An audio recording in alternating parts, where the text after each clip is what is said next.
Hey guys, one of my next prints for a new mini collection is going to be a cactus print using a photo that I took at the cactus garden at the Arboretum.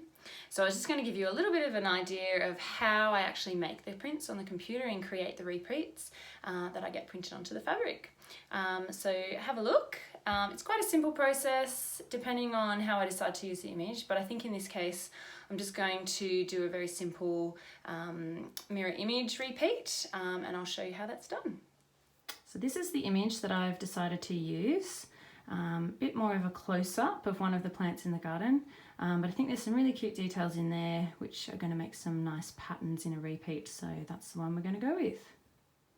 So what I'm going to do is create a repeat using this image, and first I'm going to crop some of the bigger spaces of plain colour out because that tends to make big spaces without pattern in the print, so I like to get rid of those.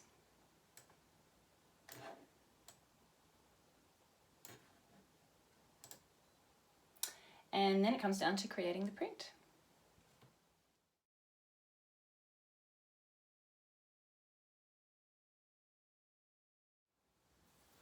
So this is the very first repeat, but I think in this case I want a slightly smaller scale print. So I'm going to try and repeat this about 3 times across the fabric. The fabric is about 150 centimetres wide, so that gives you a bit of an idea of the scale.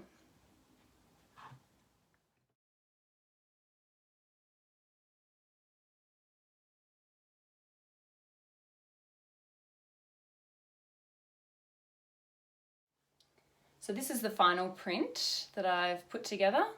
It's got 3 repeats across and 1 repeat down, and then that will then be printed down the length of the fabric. So the total width of that print will end up about 150 centimetres to fit across the fabric. One of my favourite parts of any new print is looking at the types of patterns that they make when they repeat in the middle and they mirror image. There's some really cool different patterns that come out of that, and you'll be able to see that in the details of the fabric in the dress when it's made.